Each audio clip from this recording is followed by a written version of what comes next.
motherfucking Eagle Double G. Snoop Dogg. You know I'm mobbing with the D.R.E.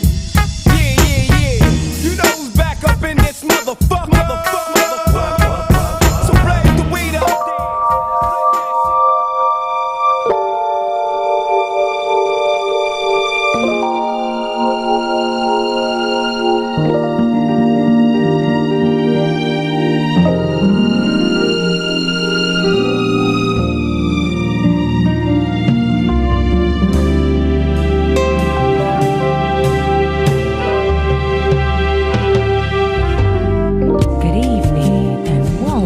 To the Poetry of Justice show with Jackie Ray Phillips on YikesRadio.com and AccelerateDRadio.net.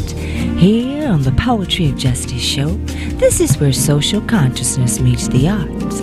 And what we do is we select topics that spark the interest and awareness of social diversity, ranging from arts, entertainment, and social justice at large, leaving our listeners thinking and saying, YikesRadio.com. Ladies and gentlemen, those are the very sultry sounds of my mentor, the Mr. Kevin Nash. Ladies and gentlemen, I always love to give Mr. Kevin Nash a very special shout out because at the end of the day, if it weren't out for Mr. Kevin Nash and his brainchild here at Accelerated Radio and Yikes Radio, it'd be impossible for me to do what I so love to do here on Saturday nights, ladies and gentlemen. So thank you very much for joining me here on the Poetry of Justice show.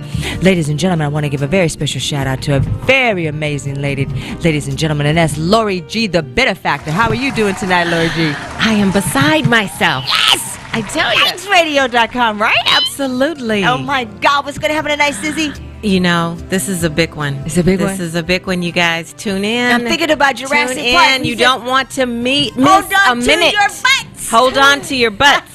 Ladies and gentlemen, thank you so much. We also want to give a very special shout out to some sponsorship, which is G Baby's Catering LLC, ladies and gentlemen. You can look at him, that's Chef Mac, most notably on Instagram, and so that's GBABBIES LLC, ladies and gentlemen. So I definitely want you to go ahead and check out Chef Mac, ladies and gentlemen. And then when we do that, I want to go ahead and give a little bit more sponsorship and shout out to Rashid, our amazing engineer. How you doing tonight, Rashid? Oh, I'm doing just fine. We've got legends in the house tonight, Lori G. Do you know what I'm talking about? I do. I know, I'm so super duper juiced, so I'm going to go ahead and just give a couple of more shout outs before we go on, ladies and gentlemen, to more sponsorship, and that's going to give one to WMPJ Steelworks Incorporated. So we want to go ahead and give a very special shout out to him, ladies and gentlemen. So thank you so much for your time and your talent, sir. We appreciate it. And already, look, we got the fans in the house tonight, ladies and gentlemen. We got Facebook on live. We are on our YouTube Live, ladies and gentlemen. I want you guys to go and check us out there. And that is the POJ Show with Jackie Ray. And that's where we want you to check us out on our YouTube channel. And if you're here listening, we appreciate you on YikesRadio.com and AccelerateDRadio.net. And so I'm going to share the mic tonight. I'm not going to be much of a mic hog like I normally usually am. So I'm going to share some of that time with my beautiful and gorgeous and talented sister, Lori G, the benefactor. Flattered. And so, Lori G, I think I'm just going to go ahead because let's do it. This is a great one, guys. You know, this is what the POJ show is all about. Yes. Right now, everybody knows my sister and I were born and raised in Compton, right? So we have decided this is going to be a summer of tributes to the good things that come out of our city, our hometown, right? There's so much negative publicity that happens, but there is triple the amount of positivity that comes from our city. And I am so honored to kick off this series. We have the man, the legend, maybe even the myth. I know, right? I was just feeling that way. Hey, Terry, how you doing? I'm like, all the ladies back at Compton High, ladies, I want you to rewind all the way back. And here comes this name, the one and only Mr. Danny Greene. It's like, thank you so much. It's so super juiced. Thank you, King. Welcome, Danny. Welcome. I'm excited to be here. It's so good to see these two beautiful young ladies. I'm telling you. It's been a while. It's great to see you. It has been a while. Yeah. Definitely. Yes. And again, we're so appreciative that you're helping us kick off this start of this summer, you know, a season of celebration And we had the opportunity to reconnect at the services of someone we all love so dearly, Miss Sadie Streeter. Sadie was like a second mom to my sister and I. I mean, she knew my mom when my mom was pregnant with me. So just a beautiful person, and I'm glad we had that opportunity. And you were the first person that came to mind. Right? Oh, well, thank you. Yeah, so we want to spend this time celebrating you and having you share some old stories, some new stories, and just have a good time. How do you think when you think about that? That sounds good to me. Right. Let's get it going. Good. Get it cracking. That's all right there, exactly. Yes. So if you want to talk with Danny, please give us a call at 310-910-9676, extension 1. I think we had a couple of callers that called and were asking you to give us a call back. I commute like 65 miles to the radio station, and there was like a traffic situation. So we were a little late getting up and getting started, and I apologize for that. But we're here now. We are here now. Party started. All right. So Danny, tell us, how did it all start? How did this all start? Well, it kind of goes way back. Growing up in Compton, I was fortunate to have a real good big brother. He kind of pushed me into football, but baseball was really my favorite and my best sport. But it just seems like as you gotten older, a lot of people didn't go to the baseball games. They didn't really care. So my interest kind of swung towards football. And so that was my humble beginnings. Now, was this like during a Pop Warner type of football, or was this when you got to grade school, or did you just like blow up in high school? Well, football, it kind of grew up in grade school. So I remember my sisters used to always say, "You're a football freak. That's all you can talk about football." And I was, but I loved baseball. So growing up, my family, we would go to church every Sunday, but I was the only one that didn't have to, because I wanted to spend time with my father, and my mother said, well, if you stay with your father, you don't have to go to church. So we would watch football because he worked 2-3 jobs. So he didn't never get the chance to go to services that much. So I hung out with him. So all my brother and my sisters all were baptized, and I was the only one that was not. So that's really a big void in my life. But I was so that's got me more interested in sports, because my father was he would work 2-3 jobs. He'd be at home, and I would just be in a room with him. We just watch sports, and then of course after the games we would go out and emulate everything. So those were my beginnings in sports. Wow. Yeah. Now, how many brothers and sisters do you have? I have one brother, and I have 4 sisters, 1 stepsister. Oh, okay. You got a pretty big family. Yeah, huh? yeah, big family. All tar babes. All tar babes, right? All tar babes. Because Except it's so for hard to myself. be tar babe. That's Anthony Kennebrew. He's reaching out to us via Facebook, and he gives you a shout out to your daddy Greene. Yeah, tell him I said, hey, what's up? It is. I know. He's right there on that particular camera on the phone. Oh, okay, great. Okay. Where she got done there. Yeah. So yeah. Okay, Yeah. awesome. Yeah, so those are my beginnings. Yay. Right. Yeah. And so then, did you play baseball or football when you got to middle school? So middle school, I played pretty much all sports: football, baseball, basketball, and ran track. So my interest would start actually after my 9th grade year. Going into high school is when I only concentrated on one sport. But I was playing at Davis. I played all sports. I played everything at Davis. So yeah, but it's like I said, I love What was the baseball. coach's name? Which Mr. one? Williams, Mr. right? Williams. Mr. Williams. Yeah, Mr. Williams. Yep, Miss Williams. What about Mr. Brown? At Mr. Davis. Williams, Mr. Yeah, Williams, and Mr. Anderson. Yes, that was their names. Yeah, Remember them? Mr. Mr. Williams and Mr. Mr. Anderson. Anderson. I used to love Oh, Mr. Anderson. everybody loved Mr. Anderson. All the girls How loved could Mr. you Anderson. not love Mr. Mr. All the girls Anderson? love Mr. Anderson. You guys, he was the He was the man. heartthrob. That's what it was. He was a man. Yeah, He's like, well, I want to be in Mr. Anderson's class. yeah. I'll take Jim with Mr. Anderson. Miss Anderson, oh yeah, No, I'm just teasing. yeah. But those are my guys. And it's funny with Mr. Anderson. He taught me the game of basketball. Oh, okay. He taught me some stuff in basketball, you know, how to move, how to pivot, I mean, everything, how to use a triple threat, everything. He was, I learned a lot, but basketball, I didn't really care about basketball that much. So, you know, only thing I care about basketball is the Lakers, of course. Is the Lakers, That's huh? it. That's it. Everything else goes It's on the other Lakers, side. right. I don't care what that other team on the other side. Yeah, who are they, right? Well, I don't know. I don't know. You don't know their I heard names. they moved to Vegas. No, I'm kidding. That is so No, true. So you transitioned to high school, and was Coach Seymour your coach? No. So when I got to high school, I never got the opportunity to run track. I was injured every year. So what happened was going into high school, I was kind of highly touted going in my sophomore year.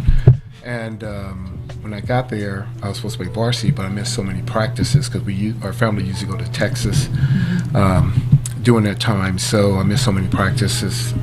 You know, they started me out on sophomore football. So after that, so by the fourth game, they moved me up to varsity because I was pretty much killing them down there. So he moved me up. So played against Inglewood, Morningside, played Dominguez. I don't think we played Centennial then, but we played Dominguez. So. Okay. Yeah, kind of. What about Linwood? No, we didn't play Linwood. Never played Linwood. Right. Never got a chance to play them, but like I said, we didn't play Centennial my sophomore year, playing sophomore. So our first league game was against Long Beach Poly, and that's when I got moved up to varsity. So What was that feeling like? oh man, it was some stories on that. Going to play. So all those guys, all the seniors, I looked up to them all because the year before when my sisters were there, we would go to the games, and I looked up to the Jimmy Smiths and Rick Barnes and Wetlows and those guys were killer. Jonathan McAllister, Nutt. It was just a host of them. And going in my sophomore year, all seniors. So we had a senior-laden team, and I always tell people that was the best team we had there. But we were so fatigued going into the playoffs that we just kind of ran out of gas, and we lost Arcadia in the semifinals. But those guys that I had, Mike Richardson, who was juniors, they all came back next year. But getting up to varsity was tough because by Wilson was the second to the last precinct that actually started that game. So a sophomore. So you're in the 10th grade 10th when grade. this is happening? Yeah, Okay. 10th grade. So me and Ricky Turner was the only two guys that won the varsity, that played varsity as sophomores. I see. We were the only two. And so Ricky got a lot of playing time, but he played defensive back because Jimmy Smith was a quarterback. But Jimmy Smith was, if you guys didn't know Jimmy Smith, he was tremendous. Just all those guys. All those seniors were unbelievable. Unbelievable. So, and of course, my sister, she was a captain. She was cheerleader captain, so Phyllis. Oh, okay. Very popular. So I was always Phyllis's little brother. Oh my goodness. Was that your mom? I know that. I know, yeah. I was always Lori Ray's little sister. I know, yeah. You know how that goes. Hard card to play. Yeah, so, but that was kind of my humble beginnings going into high school. So when you're going into high school, you're in the 10th grade, right? You're playing varsity. Where along the line, or did along the line, did the thinking come, I want to do this for a living, that I'm NFL bound? Was that a Danny thought, or were those thoughts that were put into your mind? It was all Danny. I can tell you, I remember my sister, she was a slum girl, my older sister, Cheryl. Me and my mother was walking. I can tell you exactly we're walking. So we're coming down Oleander, the stadium, kind of, the gates that they used to come into was coming around there. I told my mother, I said, Mom, you know what? I'm gonna play in the Super Bowl someday. Didn't do that, but I told her I want to play professional football. Oh wow! So I was probably, I think, say the 8th, 7th grade. And so once I got in high school, I knew, I remember doing tour days, we had this drill called the Soul Train drill, and I tell some of my players this, that I almost quit football that day. Okay, you got to tell us about the Soul Train drill. It was, so what it is Coach Williams would have us arm lengths apart, around the whole football field. And you start from the back, and the back person weaves through everybody and has to run. And it's not a jog; it's high-end sprint, and you go around. So we had to go around. Compton High or Davis? This is Compton High. Okay. And I remember I was so tired. I just wanted to pass out, want to throw up. I never had that feeling before. What work truly was when it comes to sports. And I remember running out. I said, "This is I'm not doing this. This is too hard." Yeah. And then I said, "No. If I told myself, because I never had a mentor, somebody to kind of push me.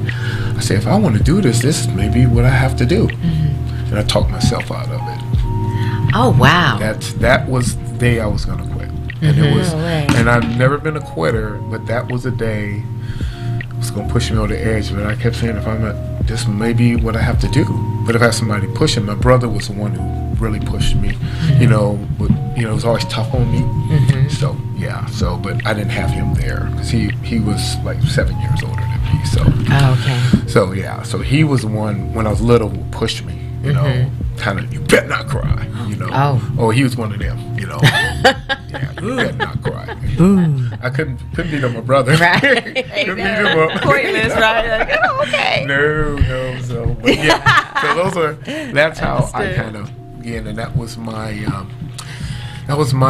I mean, it was tough. It was tough. Ted Williams was a phenomenal coach. I mean, I'm not going on and on about Ted Williams. And the assistants that we had, I can tell you, and this is God honest truth, I learned more from Coach Donatell than I did in my college wide receiver coach, more than I did any NFL coach.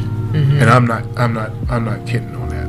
Really? Yeah. Oh yeah. It was, these guys were awesome. They were unbelievable. And it showed because Coach Donatell went on from Dominguez and won championships. He had his own, and Ted Williams went to the NFL.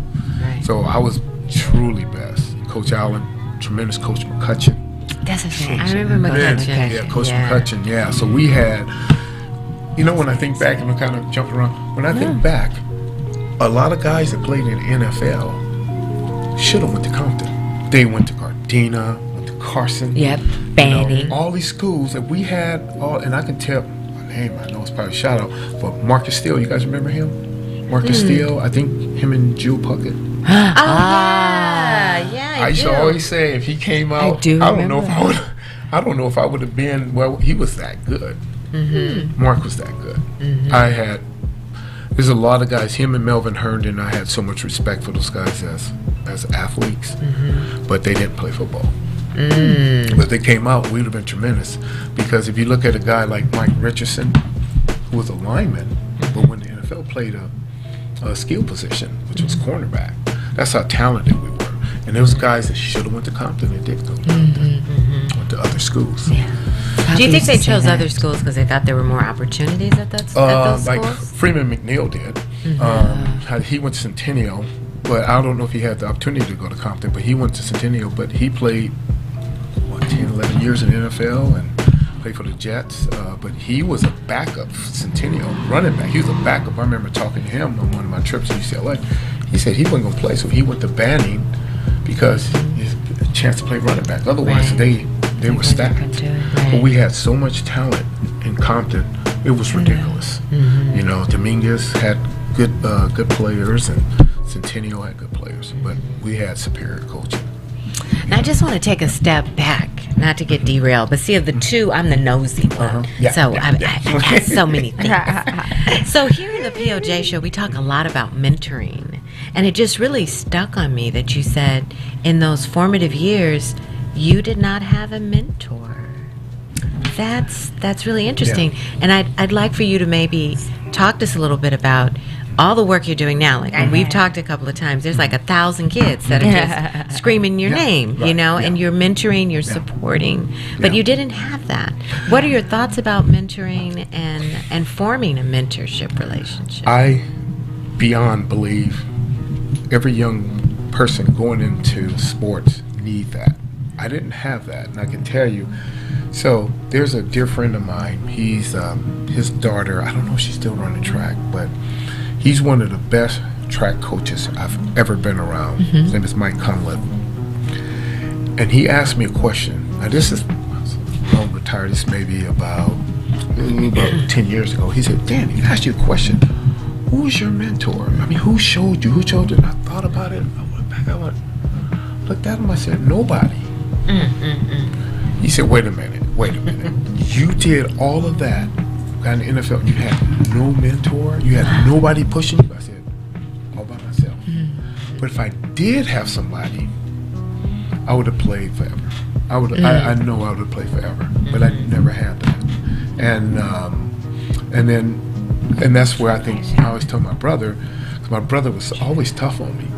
If I had him more so in my life, I would have shot through the roof. I would have been beyond, But just like him, I mean, he went music. He was with Parliament Funkadelic. Oh, I didn't know that. I went for sports. Oh, okay. So yeah. So and what's your brother's name? Lonnie. His name's Lonnie. Okay. Lonnie Greene. So yeah. So he went that direction. I went that direction. So he was working on his career. But if I had him in my life, it would have been game over. And I had a couple friends that was really good for me, like Donald Batiste. But he went to UOP. I went to University of Washington. So, but yeah, it's. How did that void of not having a mentor, did that play a role in why you're so giving and supportive to young athletes now? I think it does. I really think it does because I coach women's fast pitch, and but that's back to that baseball roots. But I think that has a big part because I never had it, but I would like to give it as much as I can. And I was talking to a young guy, one of my friends, which would be his little nephew or grandson, basically. Anyway, I was talking to him about how it's important to always work on your mental part of the game. And if I was taught that at a young age, oh my gosh, it would have been game over. I mean, but if a player can get that, just have that extra ear, that motivation. And I'm gonna tell you who kind of pushed me was Ricky Turner, a lot of it, because I was working and Ricky would say, "Hey man, let's go work out." I go, "I gotta go to work." "Oh man, what time you gotta be to work?" It's 11 o'clock, 3 o'clock. "Come on man, let's go, man. We'd be out there 30 minutes or so." Out there, hour and a half. But that was That's what it because- took. Yeah, but that was because if I dropped the ball or something, I said, "No, we don't end on drop balls. Let's go. Do it again." I would punish myself. I was really hard on myself, and I think that's what helped me succeed more because I was really tough on myself. And I always felt like when I coach kids and they don't perform, I blame myself. That means the message is not getting to them. So if I have constantly told you this and you're doing it, then it's on them. But if it's something that you're not doing, and I say, well, did I actually teach it? Maybe I didn't relay the message good enough. And that's kind of how I always feel. I'm really tough on myself, but I am very giving. And so, yeah. Wow. Yeah. So you make it all the way to senior year, right? And how does that work? Do coaches just start calling? Do you send out your tapes, your reels? What's happening at Compton High right now? Yeah. Can I tell you the story in the real way? Absolutely. Yexradio.com. This is uncensored radio. Yeah. Oh, okay. Okay. So, okay. So if you guys kind of roll back, we had a guy, Mike Richardson. Okay. Mike Richardson. Everybody was recruiting him. He was Sports Illustrated Player of the Week. And so we make it to the championship. Everybody's there to see Mike Richardson.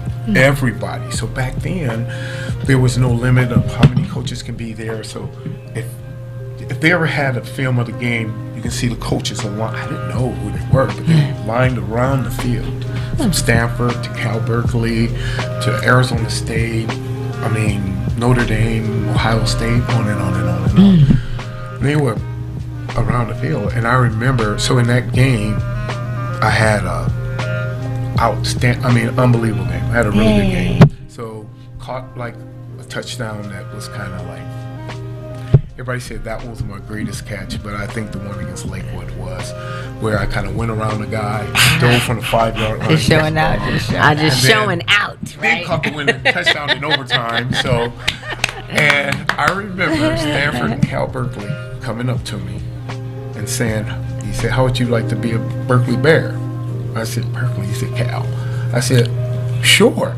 And then Stanford said, "You don't want to go there. You want to be a Cardinal." Of course, I'm kind of crazy to go to Stanford. You want to be a tree. Yeah, you want to be a tree. Yeah. Back then it was like the Indians, But anyway, so that kind of started going. So one day I was in one of my classes at Compton, and I'm sitting in the class. Okay, so this is kind of where it gets. So I'm sitting in class, and Compton was 98% black. Yeah. So I see this Caucasian gentleman sniff his head in the room, and everybody's kind of, ooh. So what's Like, going who on? going to Everybody's jail? looking at each other. Exactly. I'm just keeping it Yeah, real. so no, exactly. So again, Thinking he about sticks his cooling head, out. sticks his head in the room and looks like this and comes back. Everybody's saying, "Oh man!" All of a sudden, Mr. Hill and him, and I want to say it was the third person. They came in the room, and he was talking to him like this, and he was with his head down, shaking. And he looks up at me. I know your heart. Oh my God. Like, Oh my God, it's me. they're like, "What did you do?" I said, "I didn't do anything." And they said, he said, "Once you grab all your stuff, they want to see you." So, Not pack up all your stuff. Can you imagine? No, I Can you cannot imagine? Your imagine. heart is just. Yes. So I'm like getting all my stuff, and I'm Oh my Your God. heart. right. I'm going out the room. I'm like, okay. So he said, "I want to be the first to meet you.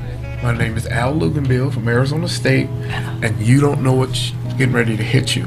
So you've been voted the third best player in the nation." That's right. Yeah. Yay. Third best. And I was like, what? And he said, "Every college is going to be here to recruit you.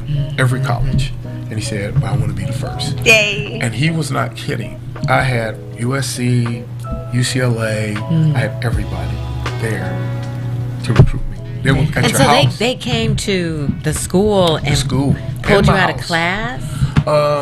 They never boys pulled me out, but they was, real stuff. Real stuff. yeah, but they were Where are your sitting in my parents? class. Did they get your parents involved? They did after a while, but initially It's just you and I them. came home one day. UCLA's parked in front of my house. Oh, it was. So North Turner's one recruited me from USC. So it was. We just fell down. Massive, yeah, massive. Well, Not a good follow I through. know, but it was crazy.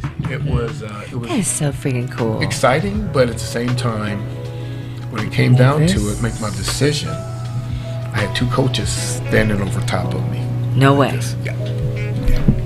So. And what were two they of your saying? coaches that you played for, or two Oh schools? no, The two different coaches from. schools. Ah. Washington, UCLA. Now, did your coaches kind of intervene and give you some advice, or? I just feel like you're so lonely. You're going through this Yeah, process. And like did all Coach by Ted yourself. Williams Right, did like he kind of say "Son, something? Let me tell Or, you, you know. nothing, huh? Well, I kind of did something unprecedented. Trailblazer. So generally, when the signing day comes, you have you sign your letter of intent, and you just make that decision, and you sign whatever school is. So, two of my friends back then, they had just got call waiting. Not call. You can talk to two people on the phone. So one of my friends went to Carson, Daryl Hopper, and then one of the other friends, his name is Mike Young. He went to he ended up going to UCLA, but he went to Mount Whitney. I don't know if you remember, but we took a trip up to Fresno to play at a school called Mount Whitney. My senior year, and we became friends because we were both wide receivers, and so they were both pulling, go to SC, go to UCLA, go to SC. He said, "Where you gonna go?" I said, "Washington." No, you don't want to go to Washington. And so I kind of made that decision to go to Washington, but that was a fun time. But I did something unprecedented. You're supposed to sign on that day. I took 8 days later. You just needed more time, or you just wanted to control the You making a narrative? wasn't making the statement or right- what? No, I was trying to make the right decision. Okay. Okay. And that's when Ted Williams intervened and said, "Danny, listen, you got to make a decision. I'm getting calls from all these coaches, Everybody. different teams calling me. What is he going to do? Why is he having to sign? What's going on?" And that's what so I end up making a decision, and then that's a whole other story. That decision, yeah, it was, yeah. It was a tough decision. I had told, well, what happened was the day before I told UCLA that I was going to go to Washington. Oh. They said, oh, no, you're not. Oh my. And so I can tell you this for a fact. If UCLA would have sent this one guy there, I would have went to UCLA. Wow. He was, can't think of his name off the top of my head. He was, I think he was a linebacker coach. He was a heck of a recruiter, and whenever he talked, he had my attention. And I can't think of his name, but I heard he passed away because I asked about him. But the guy who was recruiting me, named Don Riley, I know he passed away as well, but he was good, but God, I can't, it's not sticking right now. But anyway, so they were going to bring me to UCLA game, and they said, hey, we can have you sit out in front of the court, sign your letter of intent. Wow. I was wow. Like, I'm not going to the game. Oh, no. Oh, my God. He's like, no. Because I knew if I were to go, he was there, Milton, I can't think of his name, but anyway, I would have signed. I would have went to UCLA. Yeah. Yeah, I would have went to UCLA. But yeah, So I'm interested. Recruiting then is really different than now, right? Yeah. And so we have the whole name, image, and likeness rule that allows recruiters to kind of put that in a package and offers. I mean, our quarterback, I think he made several million dollars last year. What do you think about NIL? Do you think it has changed the recruiting game? And how does that land for athletes? You know, it's God, I wish I had it when I was playing.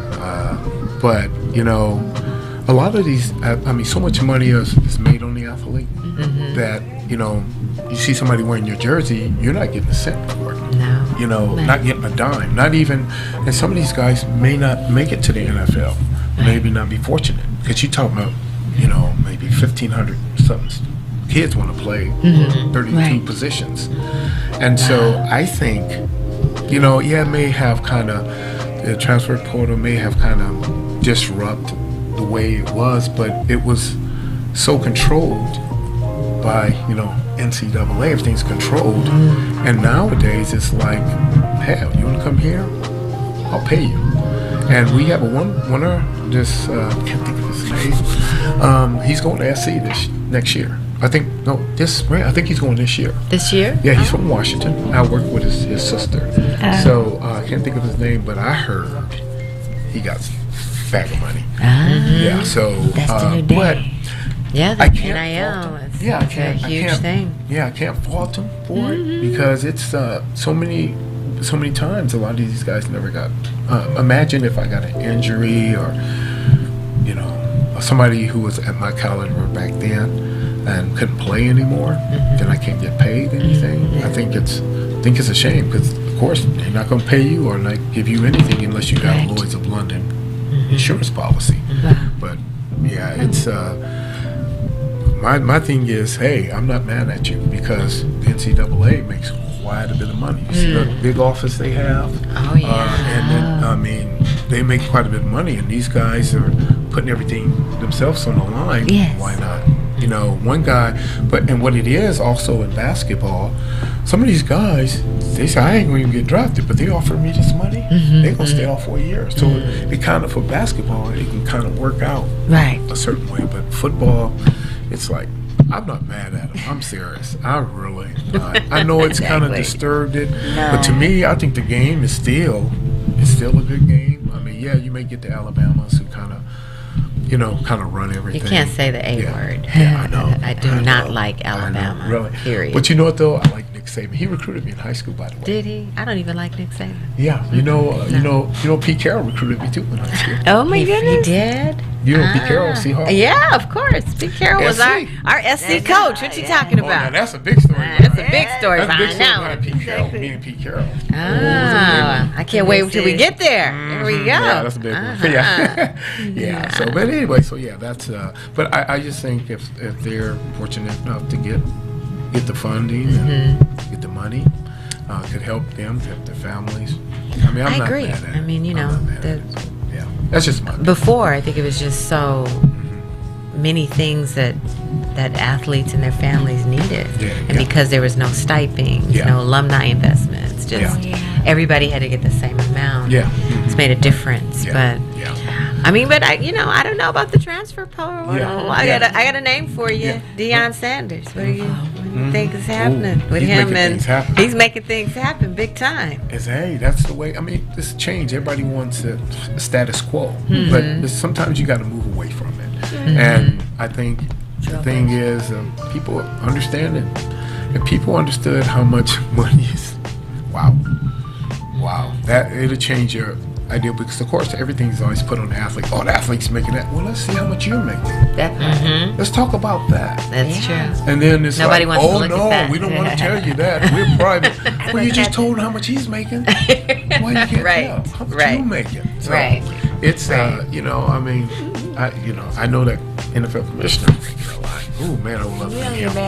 Right? Exactly. I mean, Only 30, imagine. what's it like 32 in a year? Holy cannoli. Something. Right? 32. I don't know. Something. I don't know. But It's crazy. Yeah. So you decide on Washington, and I want to hear about that first day that you have to show up for practice. I know, right? Oh, pro What was that practice. Well, when I first got to Washington, I remember before I got there and I signed, my friend's father said, "Why did you pick Washington? They got a big volcano going up there." I didn't know the volcano was going to erupt. I didn't know anything about that, But he said, I said, well, it is what it is. But so first time I get there, the first 16 days I was there, it rained 12. Wow. And I'm from SoCal. Right. I had $150. At $150, I had one of those old school big trunks with all my stuff in it. Nothing was out hanging up. Everything was in my trunk. I was living in my trunk. I looked at my trunk. I had $150. Tickets were $49 to fly one way back home. And I looked at it. I came in the room. I said, nope, I made that decision. I got to stick it out. Oh, you were going to fly back home? I was done. I was done. Like, this is a wrap. I was I'm done. out of here. Out of I here. can't take this outta when it's here. rain. But I remember the first day of practice. So I get out there. Yeah, there's guys that don't like me because of my stature coming in, the top holding out. I remember. So we had this guy, Vince Newsom. He's about 170-something pounds, soaking wet. Just a pure muscle, real slim, built real nice. And I remember. So they had me like scout. So they put the young guy, the new guys, the scout team. And I remember, so they put me at fullback, and I came around the corner, and I seen him out there. I said, "Oh, I'm gonna lay this dude out," and I'm just going, You're "Oh going man, for I'm him. gonna lay him." I'm embarrassed. I came around that corner, and boom, feet in the air, Oh, my gosh. put me on my back, and I was like, and everybody go, "Welcome to the Pac-10." I was like, Oh, my goodness. that's when I knew. Oh Okay, man, you gotta step your game up. You gotta step these it are, up. Some of these are grown men with families. So that's when I Right, right, okay, yeah. okay, it's time. So It's that's when I time. learned Okay. real fast. Real fast. So That's cool, though. yeah, it was tough. It was tough. And you Yeah. can't turn back because you're like, I'm here. Yeah. I can't stop. Yeah, I couldn't turn. Okay, I didn't. can't stop. I made that commitment to them. They invested in me, and I wasn't gonna say no. I'm kind of like that, Even when I work a job, if it's sometimes the grass isn't greener always on the other side. you're absolutely So my thing was give them all, but I had a real rough period when I first got there. Really, it was rough. It was rough. I mean, there's Were the another story. practices rough, or No, just the practice- transition? Or The transition was okay because I developed lifelong friends that we're friends to this day. Especially what's the social life like? Yeah, well, social life, coming from Compton, and then going to Seattle was different. I didn't know nobody, so when I went on my recruiting trip, there's a guy, Antoine Richardson, that showed me around. Had this young lady that I went to high school with. They both went to University of Washington. Very pretty. So, name was Pam. I still remember her name. Anyway, so we go out, get there, and I'm like, "Hey, where's Pam at?" Well, she graduated. So I don't know nobody. Because he went to the Raiders, Right. and I'm like, I don't know nobody. I know nobody. Not a soul. And here I am in this, because we got single rooms, and got my own room, and I'm sitting looking at the wall. So one of my friends, we've been friends since kindergarten. Oh, okay. To this day, we're still friends. And I would talk to her. We would talk all the time. And I was like, "Oh, call me collect." Wrong. Yeah. $200 bill is like, oh, the 150 gone. Gone. So yeah, so it was a change. Yeah, it was funny, but I embraced it. And I knew it was going to be a challenge. It was going to be an uphill battle, but that's what I did. And I had the support when I met all my friends from there, teammates. Most of them were from California. You know, transplant, John Mura, Oakland, Mac High School, and one to Bakersfield High School. So we all became good friends. One of my friends from Canada, so we all became really close. And then some of my other friends that were local guys from Roosevelt and all that stuff. So it was cool. It was cool. Fun. That's great. Yeah. I have another little quick question. At SC, many years ago, we tried to institute a course for our athletes. Unfortunately, it was an epic fail. But I taught a class to athletes, which was more of a transitional life skills course, right?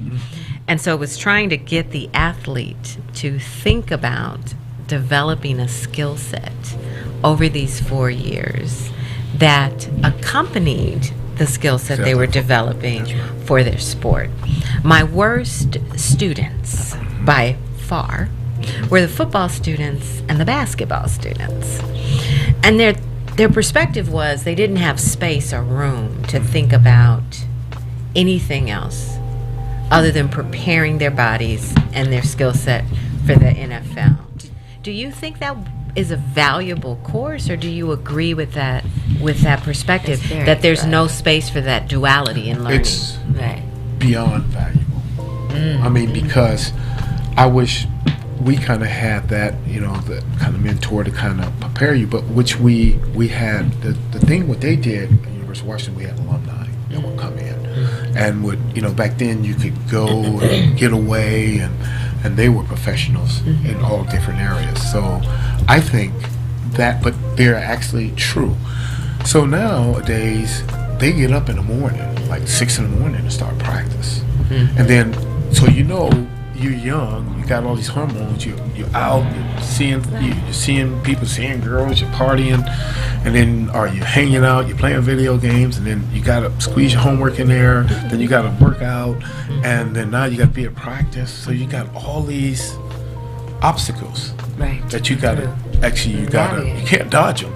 You gotta take them. I mean, some of the personal stuff, you gotta dodge those, but the other stuff like practice, preparing yourself mentally. So saying, what about the physicality of it all? Yeah, because and that's it.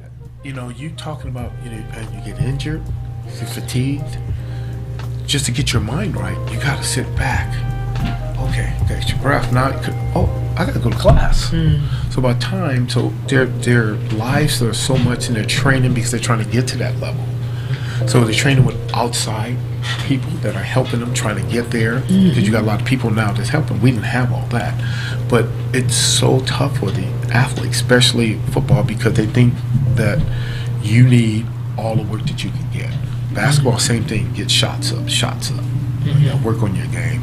And so you take that in the 24-hour days, you say, okay, supposed to sleep 8 hours. Okay, you're gonna do school. You're talking about another, 3-4 hours, and you got homework to tack on to that. Now you're talking about 5-6 hours. Right. So now your day is dwindling down. You want to go have fun, play games. You're talking about another 3+ hours. And so all that time, it's just, and they're not really taught how to manage that time. That's saying that football, you gotta if you want to get there, you gotta sacrifice. That means, are you willing to, ask this kid the same thing last week, you willing to give up your girlfriend? You willing to give up all that video game stuff? You willing to give up that to focus on your future? Because you're young, to focus on your future Right. as an athlete and beyond that. Right. Don't just close it as an athlete. Right. Because what happens is when you do that, you become tremendously depressed when you don't achieve it. So all this work I put into football, and I'm not achieving it, so I get depressed. And you go through that down syndrome. That's why you get guys that doing the worst. But that's what happens when people don't look at that and understand it. But I think preparing them for life after football is huge. And UW tried to put us sometimes in summer jobs that they say, hey, they kind of wanted you to. Compton actually did that. Compton actually did that. We had programs that would allow you to go out and work in your profession. I remember I told my counselor, I'll be a banker. Banker don't make no money. You don't be no banker. I'm like, oh really? No, I'm like, depending on what side of banker you're talking about. So I know some people that are doing well. But anyway, if you can put together something like that, would be phenomenal. Would be phenomenal. Because I think you have the right mindset, because that's what athletes need. But they got to know how to balance their time. And that structure, structure your time, structure your life. And that's what they need. Right. Absolutely. So you're there and you played, and now is the defining moment, the NFL. How does that transition and journey happen? Well, let me tell you, that journey at the University of Washington was beyond time. So, mind you, I had all the accolades going in, but I didn't play. I played on punt coverage team. I didn't hardly play any offensive plays. I think I played 2 or 3 games offensive plays. My third year, I said, I'm ready. So I went, prepared myself, had a good off season, come back, me and one of the guys are trading off. After the second game, they brought me in the office and said, hey, Danny, it's good bad news for you. We don't think it's fair for this receiver to have you taking time from him. He's been here, seniority. And I'm going, are you serious? I'm like, Wow. So basically, I went from trading off every other position to not playing at all. So year 3, you didn't play at all? My second year, I played the first 2 games and then punting after that.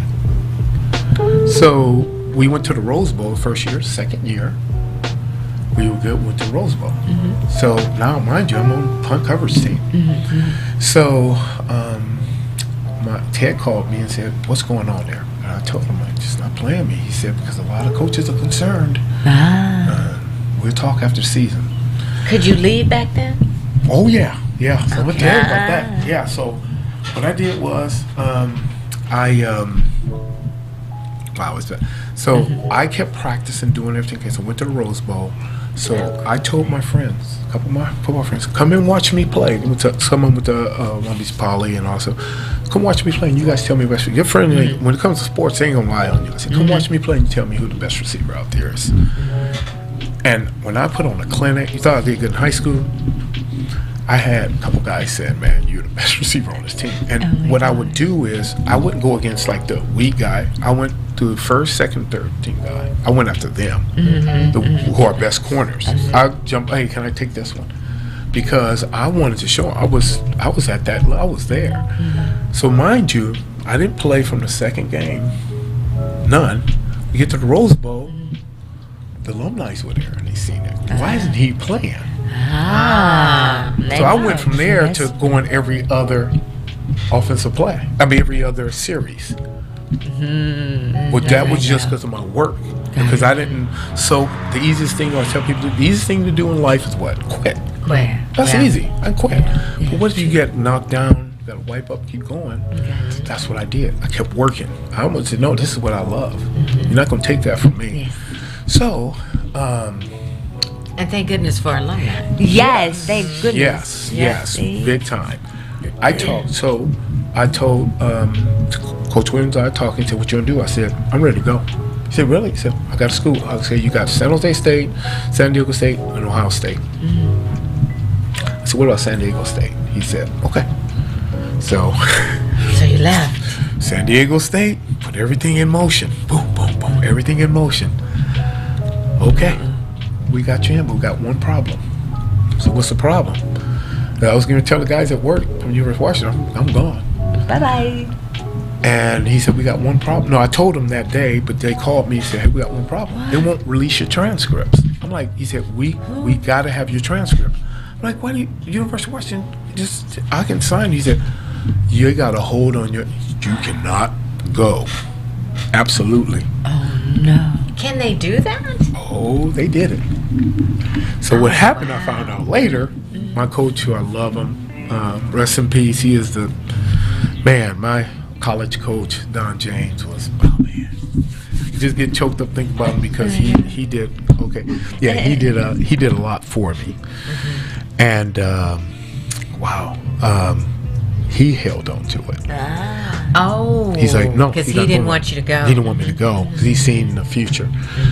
So I said, so they wanted me to redshirt. I said, you want me to redshirt too? I said, no, I'm not doing it.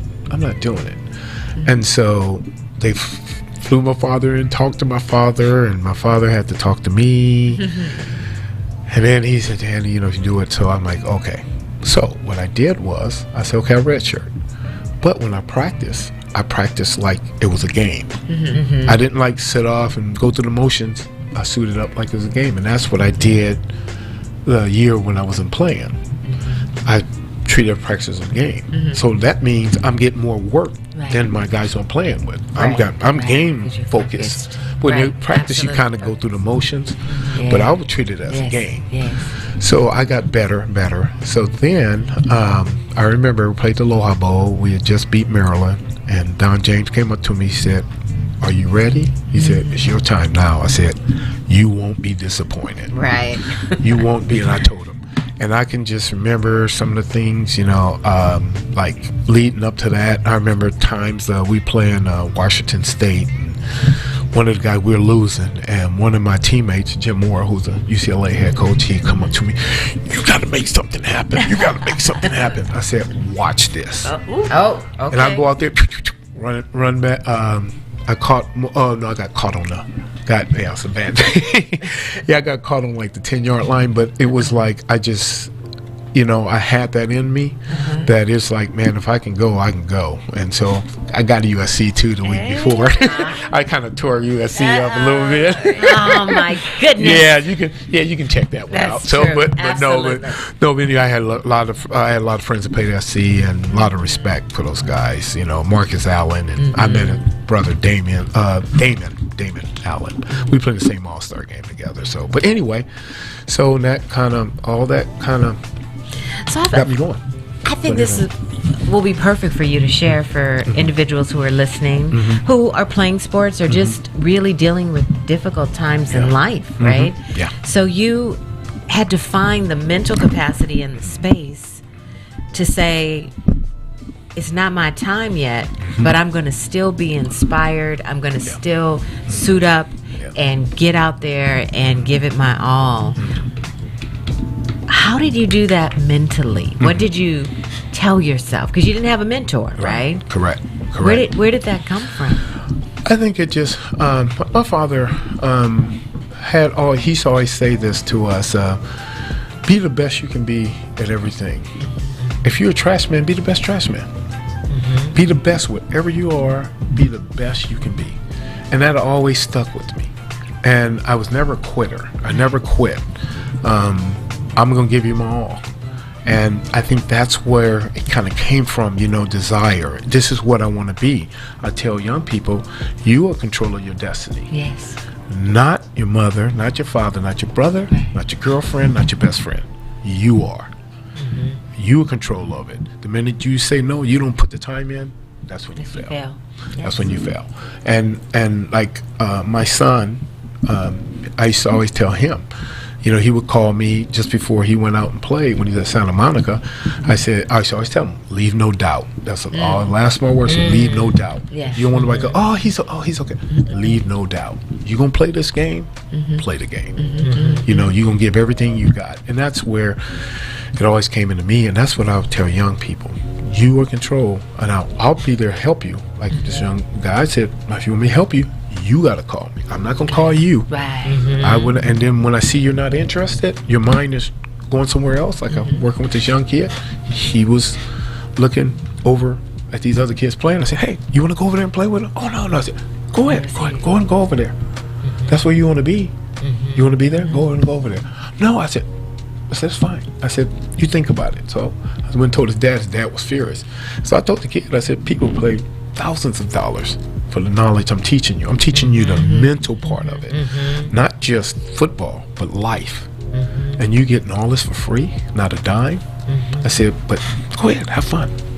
That's what you never made it. And this kid was phenomenal athlete. So it's I always say, if you got an opportunity to meet somebody, like if I'm a tennis player and John McEnroe's willing to help me, or you got Johnny Coach, I'm gonna go to McEnroe. I'm gonna try to get everything I can from him. And I was that kind of player. But the thing is, if you, as a coach, as a player, if you think you're like a fruit, if you're green, you're gonna grow, right? But if you're ripe, what are you gonna do? Rot. You can't get no better. So if you have that mentality where I know everything, I'm the best, you're gonna rot. And that's why I like that metaphor. That's really good. So and that's why I've always been. I'm all ears. So when I was at NFL, I had this guy, Dave Brown, Soul. He's just awesome. When I used to work out, I would go get him. He was our best corner. So I would go to him, say, Dave, you want to cover me on some routes? He said, sure. And I remember one time, the first route I ran in the NFL, very first one, they call a stem on it, on the top of my route. And he picked it off, went the other way. And this is when I got a mentor. A guy put his arm around me. He said, don't ever put a stem on that route. He'll run the route for you. Picked it up. Dave Craig threw it. He picked up, went the other way. And I said, oh, and I went and sat with him. I said, hey, what are you looking for in a receiver? What makes you? He said, when you break that huddle, I have no idea what you're going to do, but you're going to give me something. You're going to shake your hands, you're going to look at your ground, you're going to do something. And I said, oh. But Steve Largent, who, man, I'm telling you, they can talk about those receivers now. Ain't nobody better than him. Nobody. I can put him, knowledge of the game, understanding, that's where I learned everything from him. I'm telling you, well, he wasn't underrated to me, but I'm going to tell you, most underrated receiver, the best receiver, I put him against anybody in the game. He was so smart, and that's where I learned. That's why I learned everything from. Watching him. So I know I'm kind of going all over the place. It's exciting. So, like, were you in the draft, or? Yes. Yeah. So, not another story. Yeah. That's so exciting. Yeah. The whole regalia. Did your whole family go and? No, it didn't happen like that. But so going into my junior year, I had a phenomenal junior year. So preseason All-American, and going into my senior year, I had the worst game possible ever in my entire life combined. Wow. So I remember one day of practice, this is for our first game. It was lined with all these people. I'm like, who's these people? And then I'm in a huddle, and this little guy comes in the huddle. He says, you got a Raider emblem on there? He said, Danny, can I see your hand? He put his hand up on me, and I'm like, Coach James let him come in the huddle? And I looked around, I seen all these emblems on everybody's shirt. I'm like, those are NFL scouts and coaches. Oh my gosh. And they were focused watching me. I didn't know, but again, didn't have that mentor. Yeah. So some things happened personally in my senior year, and first game I dropped 4 balls. Really? I had dropped 4 balls in my whole career. Yeah. At any level. What was going on? Just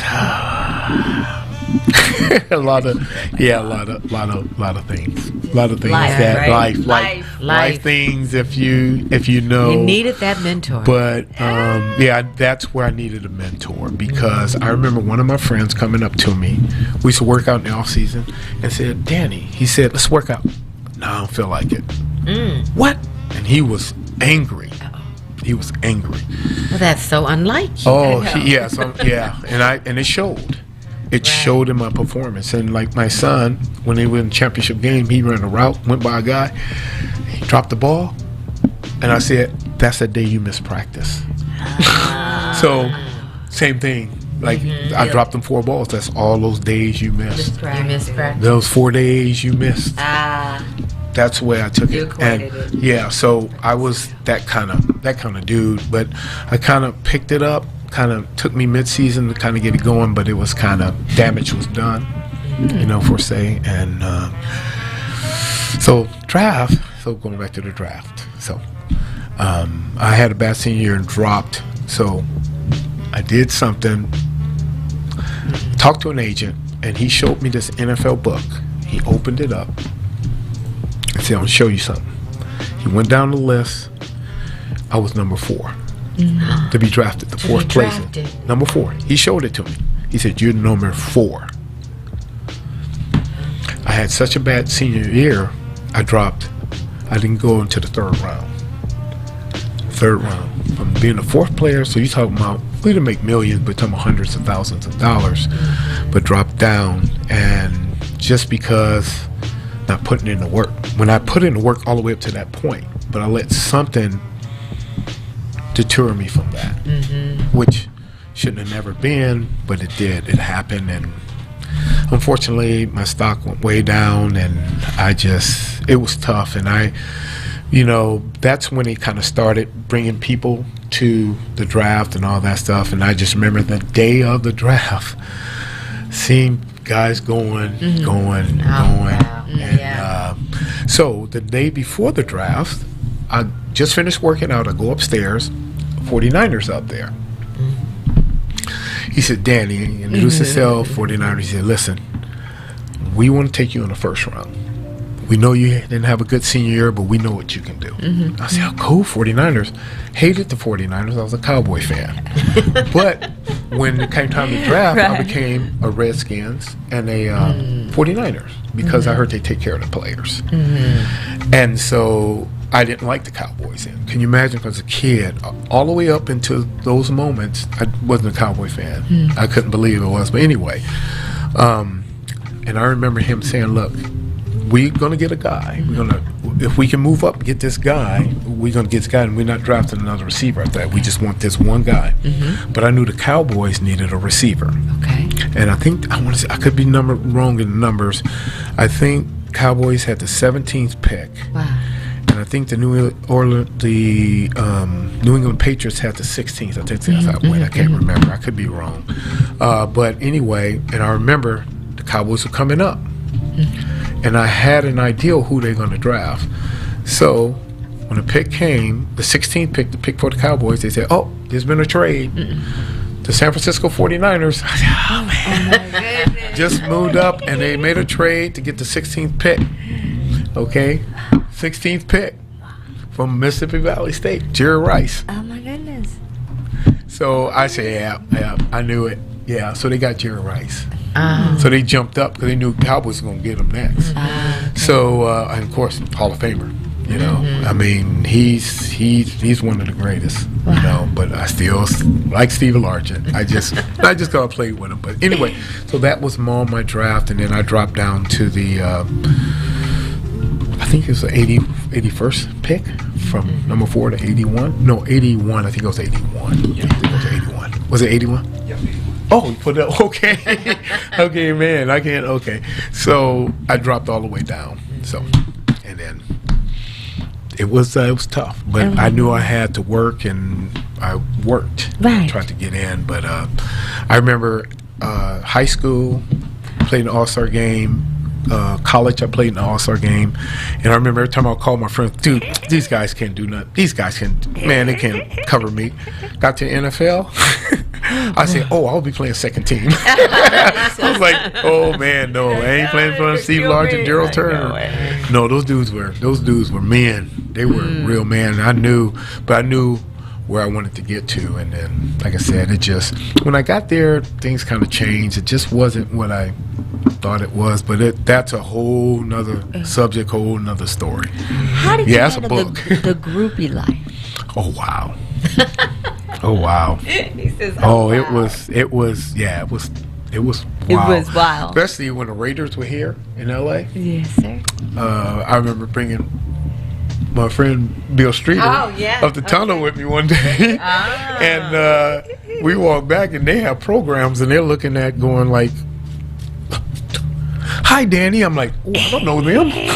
I don't know them. Hi." And I'm like, wow. Yeah, it was unbelievable. But I tried to stay. I didn't go out a lot. I didn't do a lot, so I tried to focus on me. But at the same time, I was fighting.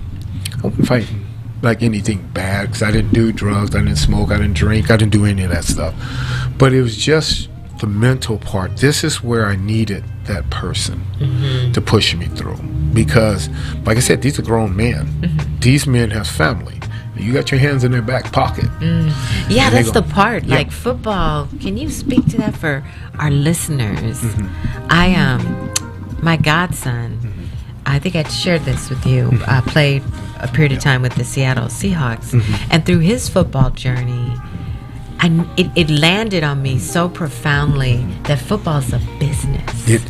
And I think a lot of times with the kids growing up, it's just how strong you are, how fast you are, what your stats look like. But there's that other side, that it's good business decisions and it's negotiations, which sometimes don't have nothing to do with you. Yeah.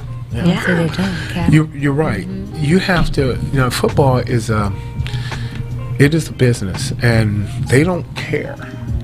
That's why the contracts aren't guaranteed. They don't guarantee the contract. They don't care. You get hurt, next in line, next up. I remember we talked, one of my other coworkers, we talked about back in the day, somebody got hurt, move the drill. They don't care. You are only hurting and pain. They don't know what's wrong with you. Move the drill. We don't stop practice. Keep moving. Keep it moving back when I was playing. So it was tough. It was real tough. But what the thing with the young athletes that they don't see the work that goes in it. They don't see the guys like, two of my favorite athletes, Muhammad Ali and Kobe Bryant. Listen to Kobe Bryant. Listen to his words. He was, sometimes look at that and I just go, wow, I just think the same way. Just like, I didn't do a whole lot of partying. I didn't do all that stuff. But I think where Kobe Bryant did great at, he would call people and bug them. Michael Jordan calling the best. And I didn't really have that in me, but man, they don't see the work that go into it, the young athletes. They see the finished product. Like they don't see this water sitting here. All they see is the finished product. They don't know what went into it. They don't know what the research and all that stuff went into it. Our vehicle. All they see is the finished product. So they got to understand that there's more to it. To get to refine this product, I have to do more. Yes. And that's what they don't see. And once they see that, that's why it's always a good thing to take a young athlete out and see how they work. And then they see, oh, wow, it's tough. They can hear me say it, but they ain't hearing me.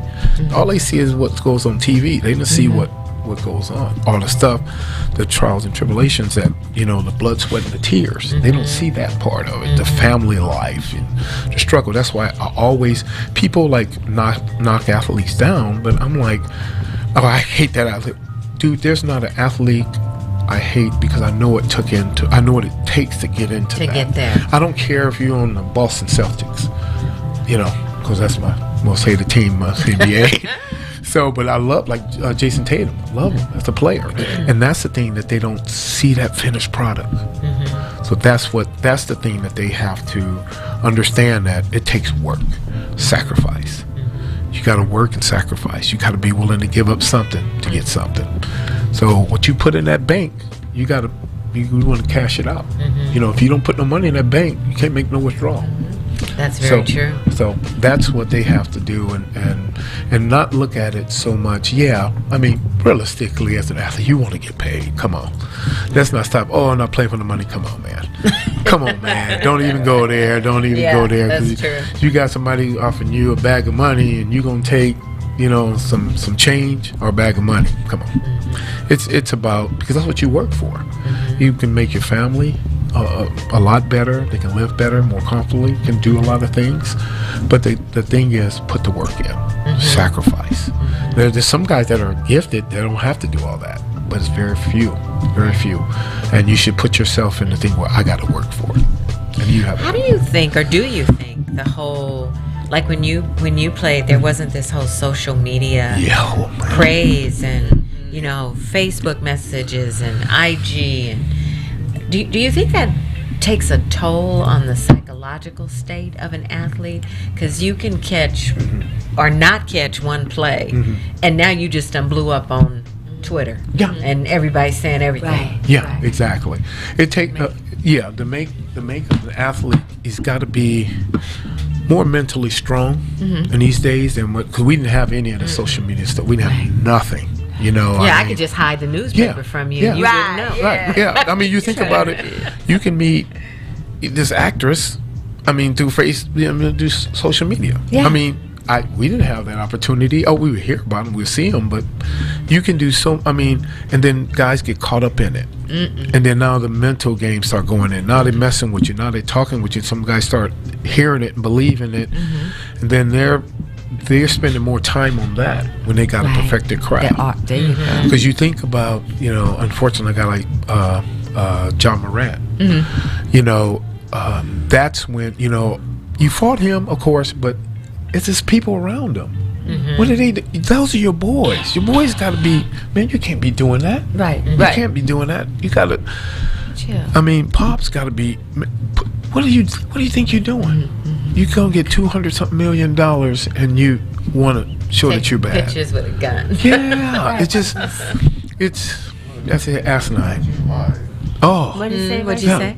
Nah, it wasn't even a picture. It was it was an IG live twice. One that was on his page. The second time was on his friend's page, where the friend tried to actually pull the camera away. Yes. But it was at that moment that you were able to freeze frame and see. Yeah. Yes, back when he still had the gun, had the weapon. But here's the thing that I still say that's on John Morant, because after the first incident, you got an 8-game suspension.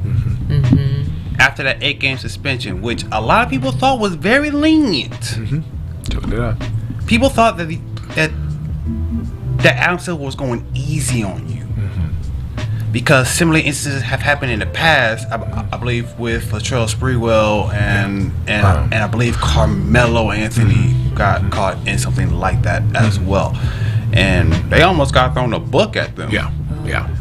So it comes down to, even after the discussion with Adam Silver,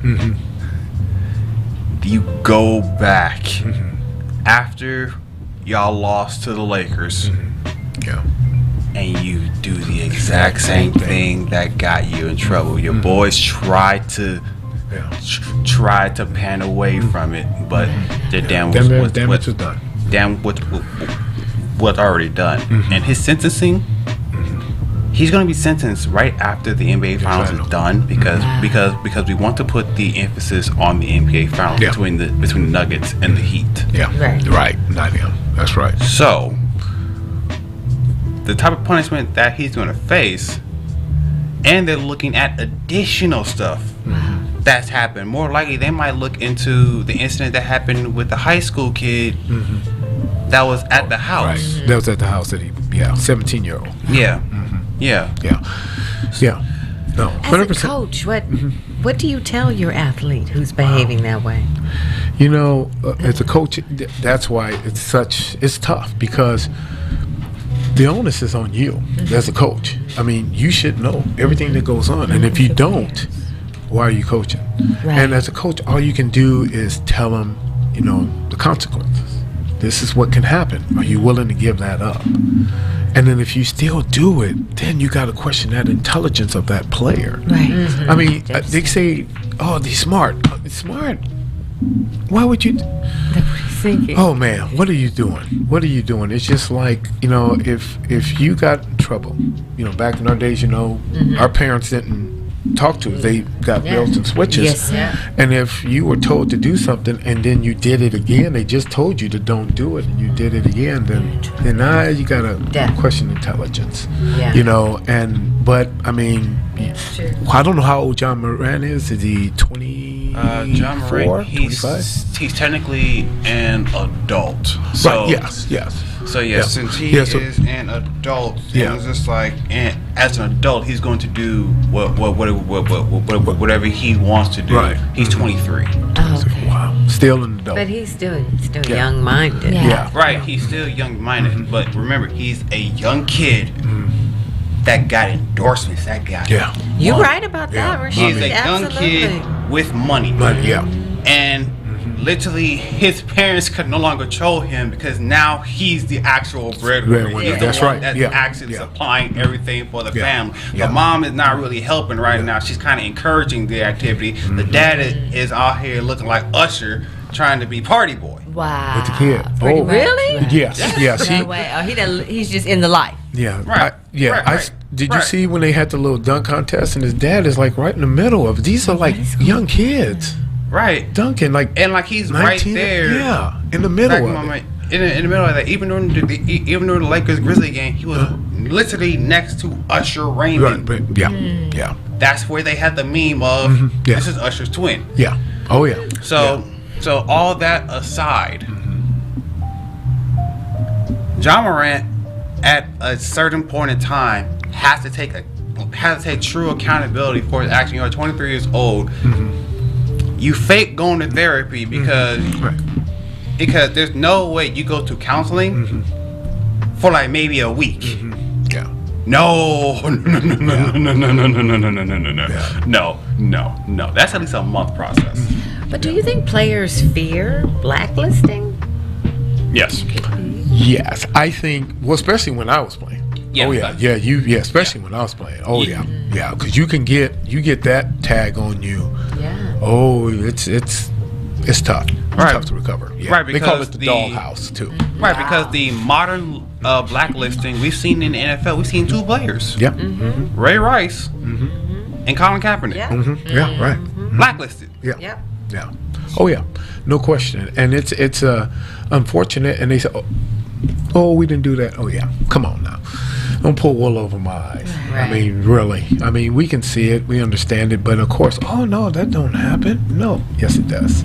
It does. Here's And a moral question. Do you think so? In this young man's case, do you think the team he plays for has an obligation to help him? It seems Yes. like the behavior I'm hearing Especially sounds with like that, someone who's screaming out for help. they tried. They did, and they tried. They literally, literally the first time that it happened, they tried. Tried. They tried to send him to Florida to get counseling. Yeah. That was probably the fastest counseling session I've ever heard. Yeah. So the team literally did everything in their power to make sure that Morant gets help. It's whether the one thing about help that a lot of people do not understand. You can send somebody to get help, but they have to be willing and able to accept that help. Right. And Or they have to recognize that they need the help. there's that part too, but yeah, they have to recognize that they need help, and they also need to accept the fact that they need help. Right. I don't think he ever truly accepted the fact that he needed help. And then the apology that he gave was so cookie cutter, just like it came off of a JMS script. It was that. Or ChatGPT. Yeah, it was literally so cookie cutter. It was bad. It made me feel like you don't sound sympathetic at all. You literally read off of a pamphlet, off of a format. It just said insert name here. Back on, let me add a little bit more to it, and hopefully citation police doesn't catch me. Oh my goodness. It's unfortunate, but it's that's why it's so important. If you got somebody that can help you along the way, may have to do some tough criticism. Right. But if that's what you need, that's what you need. But it's for me, it was I think I had a strong base. I imagine he did too. Good family. He's trying to look out for him right now. Yeah. In fact, when people that have been in the NBA, right. Back when people that are outside of the NBA, like a Lil Wayne, who has gone to jail for this exact same thing. So and then he has people that are out here. That's an OG, used to be a gang member who's actually trying to get in contact with Ja to actually get him on the right path. So people are more than willing to help him get out of this situation. I mean, but we as young black men, it's one of the things that kind of what you were doing, Lori, is, so I ask young kids when they get recruited, when you go to that school and you have an issue, you don't have your parents there, who do you go to? Who can you go to? Because we tend to go to somebody who kind of looks like us, because they know how we feel, they know what we go through. But if you don't have that, what do you do? I don't know why more universities won't look out for stuff. Like I said, Milt Jackson was his name, the UCLA coach I was thinking about. If that guy would have recruited me, I would have went to UCLA. I would have went hands down, no question, ass ought to have been a Bruin. No question. But it's good you didn't go. I know.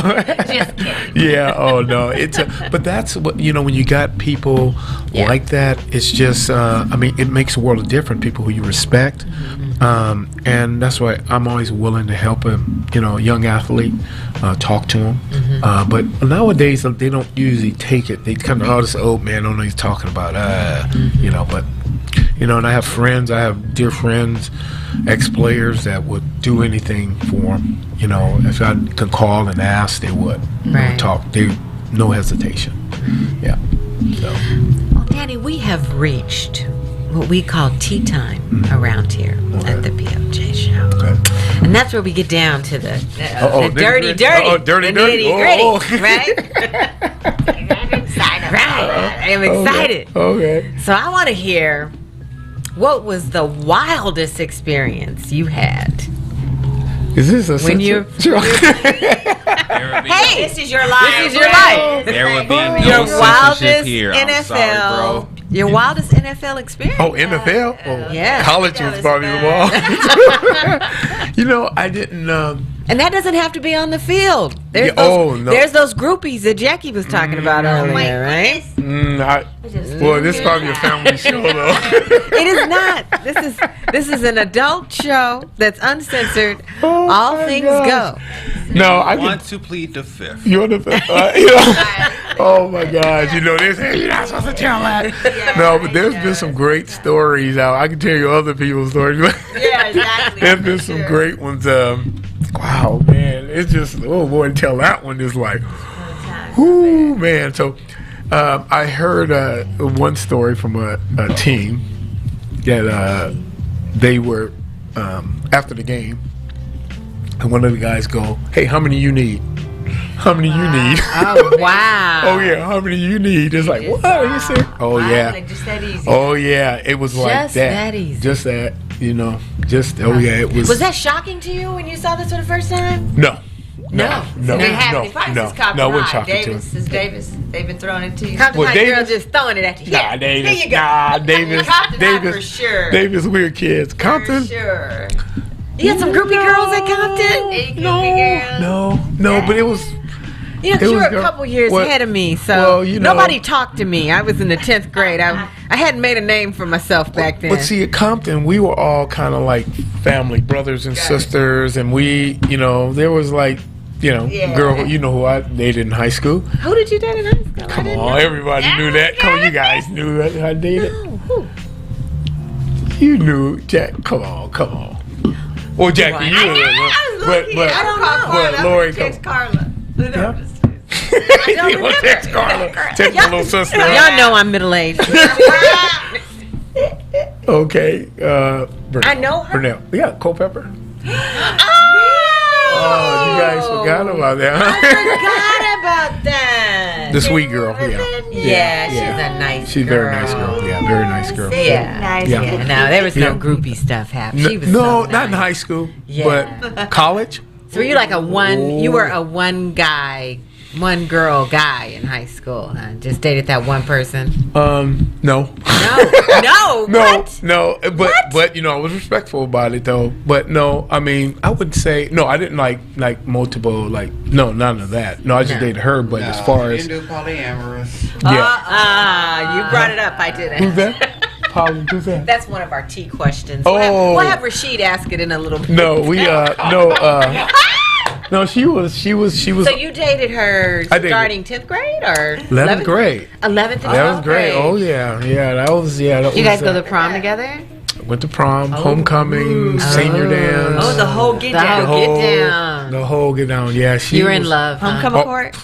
Love when there's another word for love. The stronger. Oh, it was stronger than love. Oh yeah. It was. Yeah. Very. Oh, was, wow. Yeah. She was. All right. Yeah. She was. Yeah. We were. It's kind of funny. We were together, but a lot of guys used to like her, and Ricky was one of them. He told me not to date her. I bet he That's did. why you had to. He always told me that. Yeah, don't date her. Don't date her. I was like, why? Because when we played Enterprise, Y'all was like OJ and AC. he was like, oh no, because I heard he tried to get with her, and she said no. Oh my But goodness. I was the lucky guy. So. You were the lucky guy. Yeah, good funny story with that. This guy tell a story.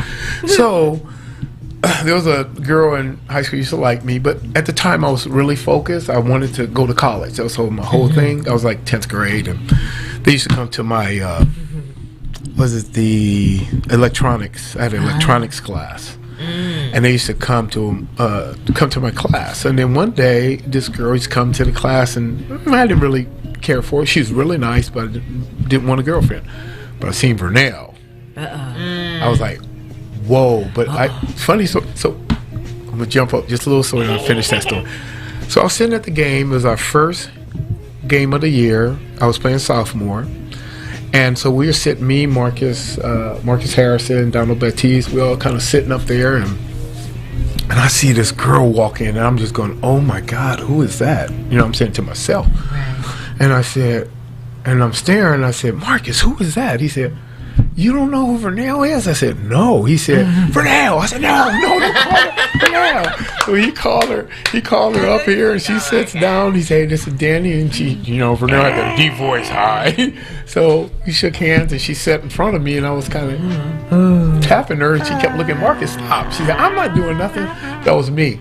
But I kind of had a little crush on her. Had a crush. And then This is in the 10th grade. this is 10th grade. 10th grade. Okay. So later that year, her and this girl that liked me came to my class, and I said, that's the girl I like. Because I hadn't seen her the whole year.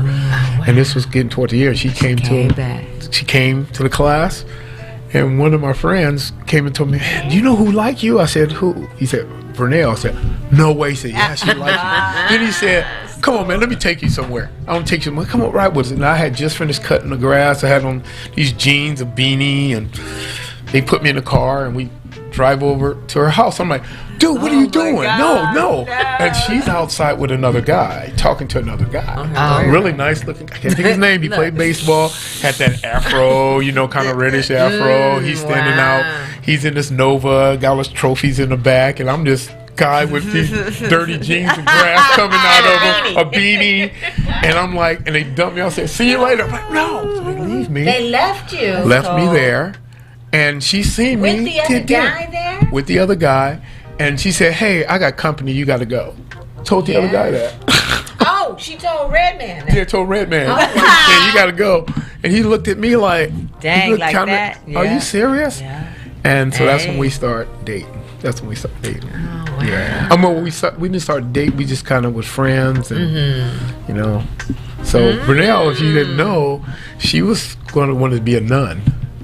She wanted to be Till she nun. met you. Wanted to be a She nun. met you. Her friends you hated turned me. her out. Friends hated me. I bet her because parents are like, this Oh. Danny Greene done took our child from the she church. used to tell me that's what she would, and I was like, and so, yeah.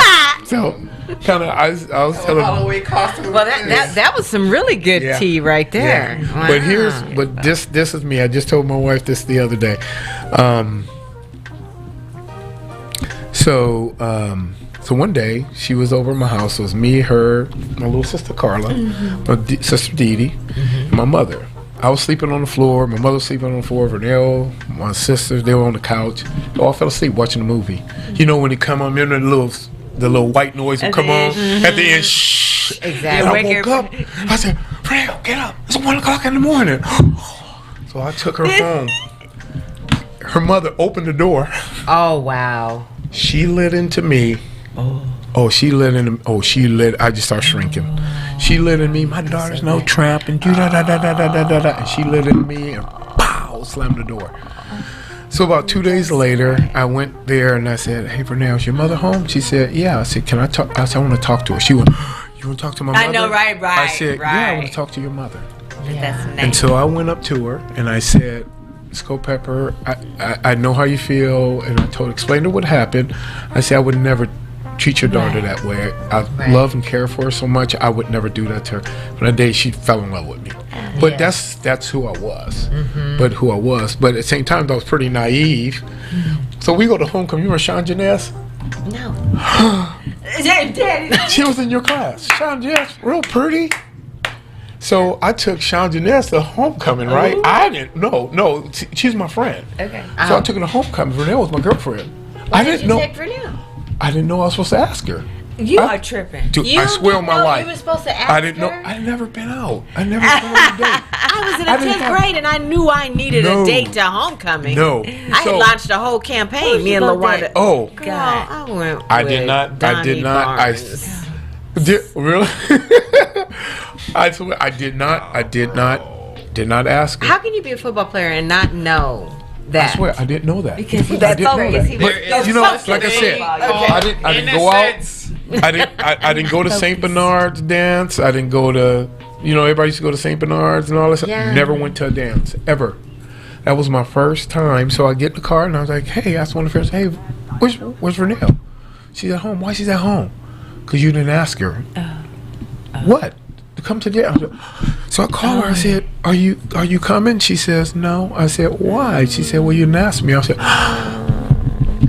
said, Mama, Danny. can you do me a favor, Mama? Can you go get Vernell? She said, yes, baby, I'll go get her. She went and got Vernell and brought her to the dance That's so nice. for me. That's nice. Yeah, so that's Juanita. that's kind of so that's but I knew after that. You knew after that. I knew after that. I didn't have. Homecoming was such a big thing. Yo, it was. It was. It I was. plotted for weeks. Yeah, I know. Months. And, hey, that was Years. what. No, I'm just teasing. That's what happened, So yeah, I had, but I didn't. Yeah. Well, we had. Yeah, there's more to it, but anyway. How did you and Vernell break up? Oh, the untold story. The uncut version. You got listeners. Everybody's tantalizing. You know when the eyes when you get ready to say something like when Right, yeah. what's that, Everybody's South silent. Park, the Right. guy was gonna say the N word and everybody kind of hit up like that. Yeah. Well, Well, That groupie I met. life. Well, I met. The groupie life Groupie it life wasn't came groupie life. upon him. came upon him when you got and when the you, new when one, you were and then signing he your had- Well, letter. Vernell was ready to get married, and I wasn't. So that was kind of the. So she made it through college? She didn't make Oh it yeah, through she college. made it to college. She did make it through college? Yeah, she went to. I mean, with you as a couple, you guys were. Yeah, we went through. We didn't. Yeah, we made it through. And then she went to San Diego, and she was. That's why San Diego was a hot prospect for you when you were going to transfer? No, well, she went to UCSD. I was gonna go to San Diego State. I mean, San Diego. Yes, because I don't think. I don't think they have a football team. I think University of San Diego and San Diego State have a football team. I think. Yeah, San Diego State Aztecs, they do have a football team. Yeah, they have a football team, but University of San Diego, I think, has one. But UCSD don't. I don't even know if they have a basketball team. I don't even know if they have a basketball team. But anyway, so she was. So That's a sad ending. yeah. So yeah. Okay, so Well, let's hear how you met Mrs. They do have a basketball team. Oh well, And a well, they do have no, one. UC okay. San Diego, they do have a basketball team, and they don't have a football Yeah. team. Wow. They have everything else. Oh, they do. Yeah. Well, it's so I met her. It's funny. Her boyfriend lived 2 doors down from me. What? Yeah, you her just boy- taking Oh, everybody no, from it. no. Oh my God. God. No. First Ricky No. Turner's woman, now you're taking the No. roommate down the hall. No, I didn't know, but He's one of them, See, we used to- undercover pimps, right? Yeah, we so Come on, Goldie. we were actually friends. That's how it always starts. Colleagues. No, You we guys used to go out colleagues. to breakfast all the time, and I used to think she was so cute. She said, "Can you reach that for me?" I always reach for it. But she used to give me pointers on what I should talk to Vernell about, and what I should do, and all that stuff. And then, so we were just friends, and then her boyfriend broke up. And then I just happened to look outside. She was on the way leaving college. We probably would never talked, but I just happened to look down there, and I was on the 5th floor. I was saying bye to her, and I said, "Hey, wait a minute." And we talked a little about exchanged address for the summer. But anyway, she went home, and then we kind of stayed in contact throughout the summer. But the crazy thing is, she, we went to the Rose Bowl that year. I told you I invited some friends. This was our second Rose Bowl, so we went to Rose Bowl. I got her tickets to sit with Vernell and my brother. We were sitting together. So after the game, I said, "So how did you like Ida? Isn't she nice?" She said, she just said hi to me. And I said, "Really?" She said, "She didn't say nothing to me. She talked to your brother the whole time." I said, "Oh, she likes me." That's why I said she likes me.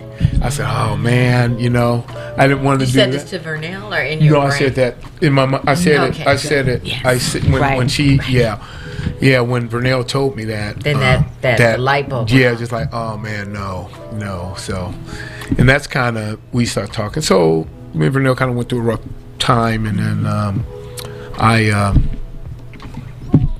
Fell in kind love.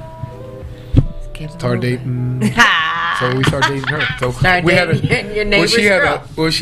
we had my first son. Our first son, which was my senior year in college. I redshirted a year, so we had my first son. Yeah, okay. and and we didn't get married, so I did everything backwards. So you're supposed to get married, go on a cruise, have Go on a kids. cruise. Go on a cruise, have kids. Well, we had kids, went on a cruise, then got married. So we had all the that kids works first. too. Yeah, so How we many children did do you have? four beautiful kids. Best thing in my life. Best thing in my life. I could put it like this: couldn't pick the better mother. My kids are just awesome. You got to meet them. They're just they're a reflection of me. Yeah, my daughter is probably more like me than all my kids. Even my boys. But they're very respectful. That's why you guys get a chance. You guys to go to that restaurant. I'm telling you. Yeah, tell us about your son's restaurant before we run out of time. So my son is GM at this restaurant called Young Ben. I hope I'm saying it right. Young Ben. And Young Ben? Young Bond or Young Ben, B-A-N, Young Bond. B-A-N? Yeah, Young for a and she. B-A-N. And it is phenomenal. Some of the best food I've had, and I've had a lot of good places. Yes. In Los Angeles, actually, DC, Worldwide, I bet. worldwide. pretty Right, much. right. Well, I haven't been too much out of the country, but yeah, Young Ben, and they are phenomenal. Is this it? Yeah, they're doing some. Yep, that's it. That's it. Y-N-G-B-A-N? Yeah. Okay, See, Young 4 Bond. stars. Okay. Yeah. So, and it's a story behind that name. So if you look up that name, there's a story behind it. So it's. Do you know the based story? Well, my son was telling me a little bit about it. So I hate butchering stuff. So I know it's politicians and some of the lead people kind of got together. It was something in that order, but it'll tell you the whole name. Yeah, it's a strong Korean restaurant, but it's from the people. But it is phenomenal. It is phenomenal. So it's a husband and wife that owns them. I didn't get a chance to meet them, but when I mean the food is outstanding. It's really good. So, And where is it? What city is it in? it's in Los Angeles. I think it's not too far from downtown. I was Hold on, sleeping. Let me give you the address Yeah, right now. I was sleeping most of the way. Oh, I just got off the flight. airplane Yes, sir. and I was just tired. So, so my daughter, she's phenomenal. She she took She said. my daughter. she's That's she's great. awesome, man. there it is. That's yeah. Oh, yeah, it's in Yeah. LA. Yeah. So Okay. Santa Fe. Yeah, Santa Fe Avenue. 712 South Santa Fe Avenue, Los Angeles. It is unreal. It is but just remember, if you're trying to spell it out, it's Yang Bon. Yang Bond. Yeah. See. All See, right. no, see, There we I just go. got it young. But yeah, so it was really good. So it was just great. My kids are just phenomenal. I mean, it's what keeps you going. My kids are. So tell you the story about my kids. I always tell a story. So we go to this restaurant. So we walk in, and so very expensive restaurant in Kirkland, Washington, Anthony's own water.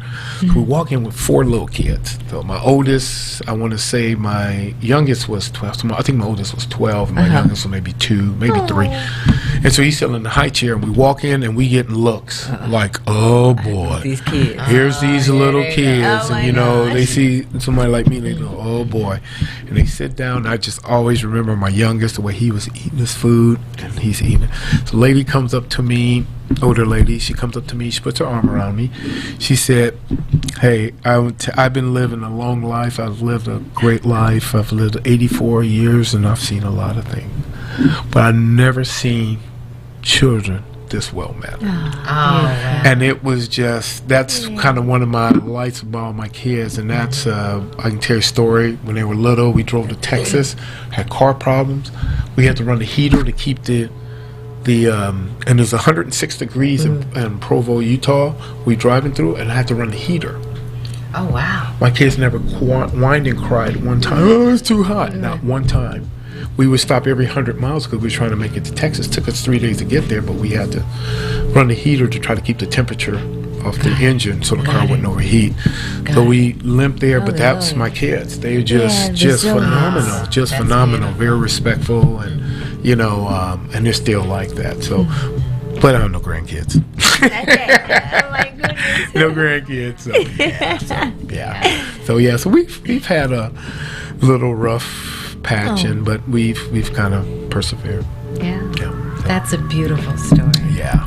It So really is. yeah, it's we always think our kids are the best. You know how that goes. Because they are. Because they are. Yeah, But I mean. I have to say mine are pretty good. So if you ever go to a restaurant, you can see my son there. My youngest son lives in Salt Lake City.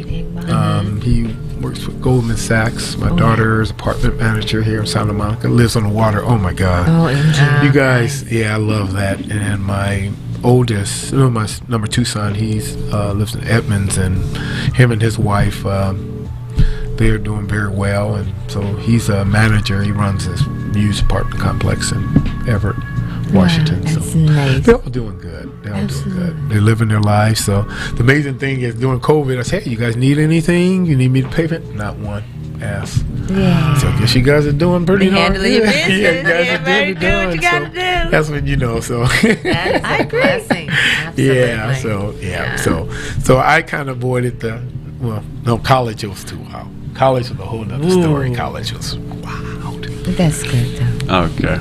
Yeah, So if I go, Uh-oh, here comes Rashid. before we get to the end of the broadcast, I brought a little bit of light to it when it comes to polyamorous relationships. Polyamorous is having multiple partners at once. Now, have you ever considered that an option, Fagamo, throughout your entire time? Not once. No. Okay. So, Fagamo, you've always been on the straight track of just one woman. Yeah, one woman, but like I said, I've kind of detoured. My wife would talk with this girl, but never like tried to be a 2. Just kind of like this, back and forth like that. So that's why you see my kids' age is kind of like 4 years in between, and that kind of went that way, but never like, it wasn't fair. But well, I don't know. Let me rewind. Yeah, maybe I did. Okay, I'll be honest. It did one time. Okay. It So, crossed your it mind. did, It did yeah. cross your mind. so, Fagoma, as we know, Lori likes to play devil's advocate when it comes Okay. to Okay. the idea of a sister wife, where it's like if you have those type of situations where things aren't exactly working out, someone can tag in and actually step in to actually fulfill those needs as the quote unquote number 2 or the number 3, depending on your dynamic. But they're not all sexual. Right.